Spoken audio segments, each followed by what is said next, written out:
Good morning everyone. इस समय बज रहे हैं सुबह के 4 और हम लोग जा रहे हैं कहाँ?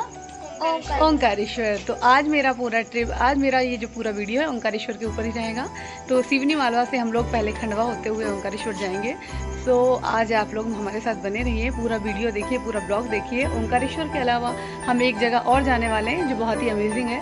सो मैं आपको आगे ही बताऊंगी कि हम कहाँ जाने वाले हैं। अभी हमें तनु को लेना है, तनु को लेते हुए हम लोग निकलते हैं ओंकारेश्वर के लिए। बोलो हर हर महादेव। ओम नमः शिवाय जी। Bye bye Tanu. Good morning. Good morning. हमने तनु को ले लिया है और अब हम लोग निकल लिए हैं अपनी मंजिल की ओर।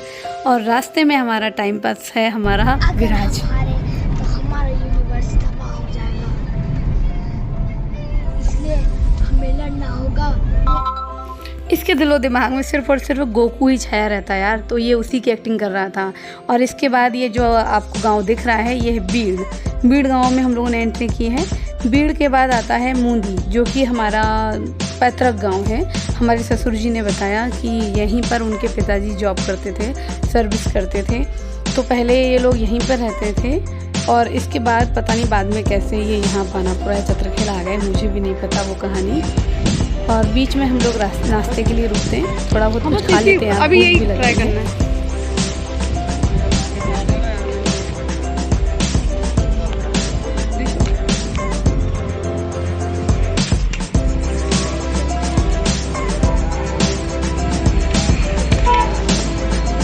अगर यहाँ मम्मी और तनु दीदी और राशि दीदी और पापा पर पापड़ा टेस्ट कर रहे हैं। कैसा है?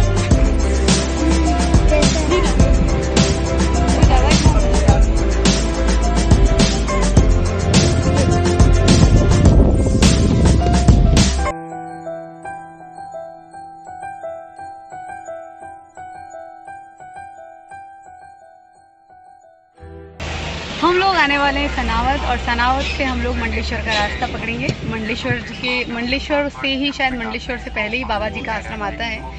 तो चलिए आज हम जानते हैं कि बाबा जी तक जाने का रास्ता क्या है, वहाँ कैसे जाया जाता है।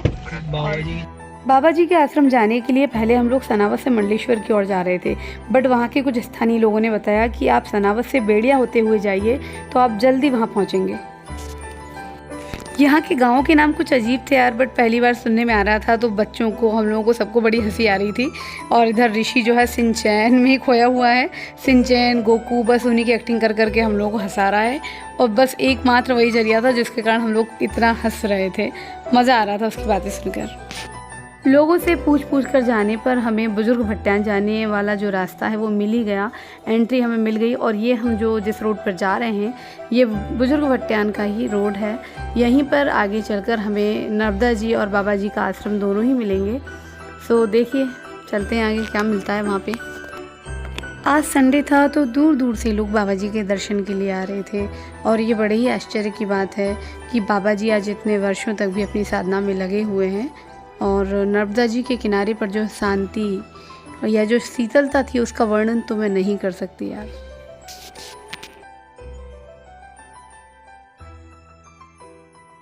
आफ्टर ऑल हम पहुंच गए हैं बाबा जी के आश्रम के नज़दीक और ये दिख रही है हमें नर्मदा जी। बहुत ही सुंदर मनोहर दृश्य यहाँ पे देखने को मिल रहा है। बाबा जी का मंदिर कहाँ है? बाबा जी का आश्रम आ गया है।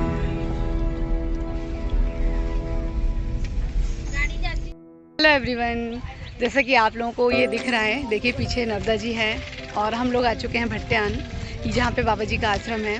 हम लोग जो हैं वो बानापुरा से हरदा रोड होते हुए खंडवा रोड पे टर्न हुए सबसे पहले। उसके बाद खंडवा रोड से हम लोगों ने जो है वो ओंकारेश्वर रोड पे टर्न लिया। ओंकारेश्वर रोड से आगे बढ़ते हुए हम लोग सनावत पहुँचे। सनावत से थोड़ा आगे हम लोग गए 20-25 किलोमीटर, तो हमें वहाँ बेड़िया गाँव मिला। बेड़िया गांव से होते हुए हम पीपलगोन आए और पीपलगोन से फिर एक रोड हमें इधर भट्टान की तरफ जाते हुए मिला, जहाँ पर बुजुर्ग भट्टान लिखा हुआ था, 5 किलोमीटर समथिंग। तो हम वहाँ अंदर आए। जब हम अंदर आए तो फिर हमें ये भट्टान गांव मिला और यहीं पर है बाबा जी का आश्रम। जहाँ काफ़ी लोगों का आना जाना लगा हुआ था। लोग आ रहे थे, जा रहे थे, गाड़ी पार्क कर रहे थे। तो बस अभी हम आगे बढ़ते हैं और देखते हैं कि क्या है। बाबा जी के दर्शन करते हैं और आज आपको भी हम उनके दर्शन का लाभ इस वीडियो के थ्रू करवाएंगे। तो बस बाबा जी का आशीर्वाद आप लोगों को भी मिले, उनकी कृपा आप पे भी बनी रहे।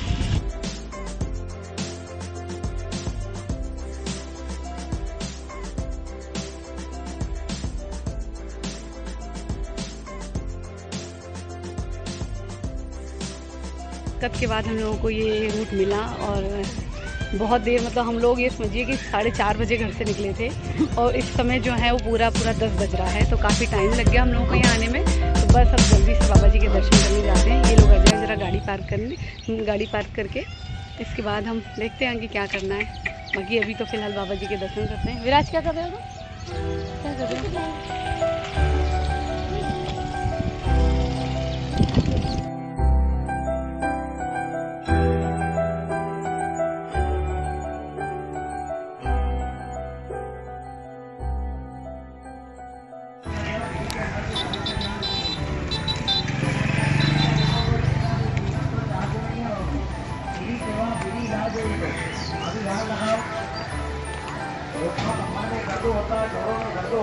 इतना शानदार, इतनी शांति यहाँ मिल रही है, इतनी ठंडक है कि मत पूछिए। इस भर गर्मी में यहाँ पे बहुत ही सुकून मिल रहा है और यहाँ आके बड़ा ही अच्छा लग रहा है। वो दिल खुश हो गया। बस देखिए किस तरह से मेला जैसा लगा हुआ है। और यहाँ के लोग, यहाँ के जो स्थानीय लोग हैं वो बता रहे हैं कि ये हमेशा ही इस तरह का माहौल यहाँ पे बना रहता है। नदी है, ले जाने वाले तो 2-2, 4-4, 5-5 बोतल लेकर जाते हैं। अभी है दर्द, ये लो लगाओ ना, मालिश करो, अच्छी टाइट नीचे उठाती हुई मालिश कर दो। तो खून की रोटेशन को चालू कर देता है, नसों को खोल देता है। तो देखो इसको, देखो बनाया किस प्रकार से जाता भाजी। पहला नंबर देखो, तेल डाला जाता है इसके अंदर में, कड़वे करेले का तेल, नीम का तेल, निम्बोली का तेल, एलोवेरा का तेल, काली मिर्ची का तेल, लौंग का तेल, लहसुन का तेल।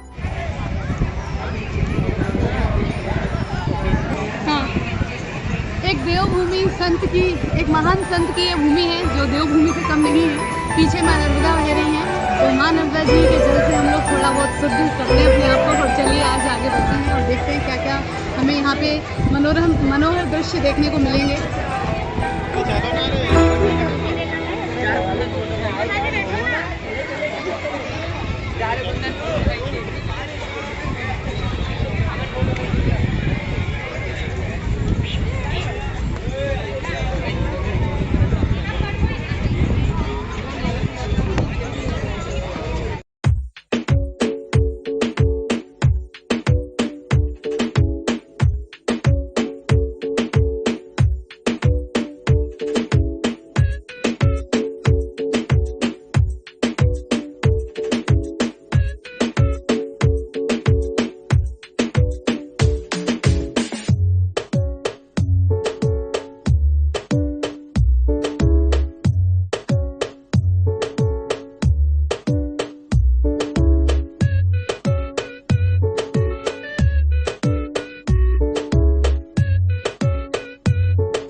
चलो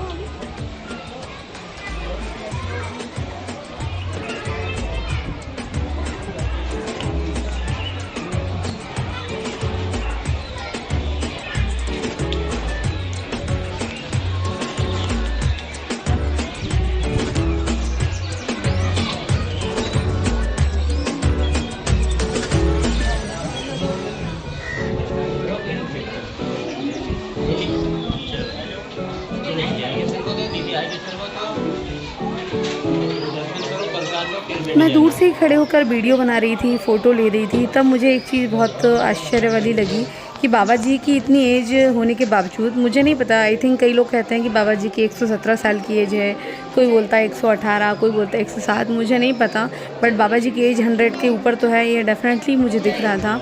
क्योंकि बाबा जी का शरीर के ऊपर जो चमड़ी जो होती ना हमारी, वो स्किन जो होती है ना, वो बिल्कुल एक हल्की सी परत ही थी और उस पर भी भभूति जैसा कुछ लगा हुआ था या राख जैसा कुछ लगा हुआ था, ताकि मच्छर और मक्खियाँ उनके शरीर पर ना बैठ पाएँ। उनके दोनों पैरों पर पट्टियाँ बंधी हुई थी, जो यहाँ के लोग बताते हैं कि मछलियों ने उनके पैरों में काटा है, इसलिए उनको पट्टी बांधनी पड़ी। और एक चीज़ और बहुत आश्चर्य वाली लगी कि इतनी एज के बाद भी बाबा जी के हाथ नहीं कांपते हैं यार। जब भी बाबा जी इतने लोगों को प्रसाद दे रहे थे, बट बाबा जी के हाथ बिल्कुल नहीं कांप रहे थे। और आप भी देख सकते हैं कि बाबा जी बिल्कुल सही जगह पर, मतलब जहाँ हम हाथ फैला रहे हैं, बाबा जी वहीं पर प्रसाद दे रहे हैं दोनों हाथों से। और प्रसाद देने के बाद वो वापस से अपनी रामायण पढ़ने लग जाते हैं। जैसा कि मैंने सारिका दीदी और मॉम से सुना था कि मुझे ये चीज़ चाहिए, तो वो चीज़, मतलब वो जो मुझे चाहिए था वो मुझे बाबा जी के हाथों से मिला। तो ये मुझे बड़ी खुशी हुई इस बात की कि चलो मुझे बाबा जी से प्रसाद मिला। और बाबा जी की कृपा जो है हम लोगों पे सभी पे इसी तरह बनी रहे, बस का आशीर्वाद बना रहे। ऐसे संत हम लोगों को बहुत ही कम देखने को मिलते हैं, तो हम बड़े सौभाग्यशाली हैं।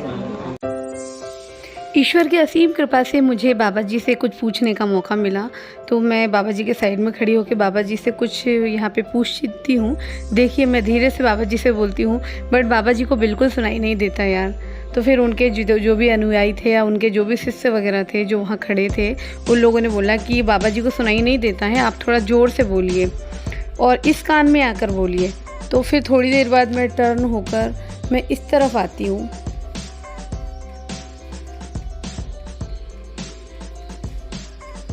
बाबा जी सभी लोगों को प्रसाद दे रहे थे और मैं अपनी बात बाबा जी के सामने रख रही थी, बट बाबा जी को कुछ सुनाई नहीं दे रहा था। फिर कुछ देर बाद मैं ना इस तरफ आकर बाबा जी के कानों में ज़ोर से चिल्लाकर अपनी बात कहती हूँ, बट फिर भी बाबा जी मेरी बात को ध्यान से सुनते हैं, बट उन्हें मेरी बात सुनाई नहीं देती है, बिकॉज़ उनकी शायद सुनने की क्षमता बहुत ही कम है, बहुत तेज़ बोलना पड़ता है तब जाके वो सुनते हैं। और इस तरह से मेरी बात वो सुन नहीं पाए, बट वो इतना कह पाए कि मैं सांसारिक बातें नहीं जानता, ये वो मुझे बोल पाए। तो मैंने उनकी आवाज़ को सुना, तो मुझे बड़ा अच्छा लगा कि चलो मैंने बाबा जी की आवाज़ तो सुनी। बट यहाँ पर आकर मेरी आत्मा को एक बात का एहसास तो हुआ यार कि ये बिल्कुल सच्ची जगह है। यहाँ इतनी शांति है, इतना शांत वातावरण है, इतना खुशनुमा माहौल है यहाँ कि मैं बता नहीं सकती। अपार और अथाह शांति यहाँ पर मिली। फ्रेंड, बाबा जी के दर्शन बहुत ही अच्छे तरीके से हुए और जैसे कि मुझे मम्मी और सारिका दीदी ने बताया था कि दादाजी के हाथों से कोई भी दक्षिणा लेनी है तो वो हमारी बरकत के लिए अच्छी होती है। तो आज मैंने दादाजी के हाथ से ही दक्षिणा ली है और प्रसाद लिया है, तो मुझे बड़ी खुशी महसूस हो रही है कि मुझे दादाजी के हाथ से ये सब मिला, प्रसाद मिला, दादाजी के दर्शन करने को मिले, दादाजी के चरण स्पर्श करने को मिले। वाकई में बहुत ही महान संत हैं और इतनी भीड़ यहाँ पे कि मैं बता नहीं सकती। तो ऐसे महान संत बहुत ही कम देखने को मिलते हैं। तो जय हो बाबा जी की। यार, कई बार फेसबुक पर एक वीडियो आता है जिसमें बाबा जी चुटकियों से अपना ये दीपक जलाते हैं, तो यहाँ के लोग बताते हैं कि ये वही जगह है और ये वही दीपक है जिसे बाबा जी ने अपने हाथों से जलाया था। जब हम दर्शन करके आए ना, उसके बाद काफ़ी भीड़ यहाँ बाबा जी के दर्शन के लिए इकट्ठी हो गई थी। ये देखिए, लोग लाइन में बाबा जी के दर्शन के लिए जा रहे हैं। अभी तक इस स्थान के बारे में मैंने केवल सोशल मीडिया पर देखा था या सुना हुआ था। आज मैंने अपनी आंखों से साक्षात बाबा जी के दर्शन किए हैं। तो मैं यही चाहती हूँ कि आप लोग भी जब भी ओंकारेश्वर आएँ तो बाबा जी के दर्शन को ज़रूर आएँ। फ्रेंड्स, ये था सियाराम बाबा जी का आश्रम और अब मैं आपको अगले वीडियो में मिलूंगी ओंकारेश्वर दर्शन के साथ ही। तो बने रहिए मेरे साथ। Thank you so much for watching.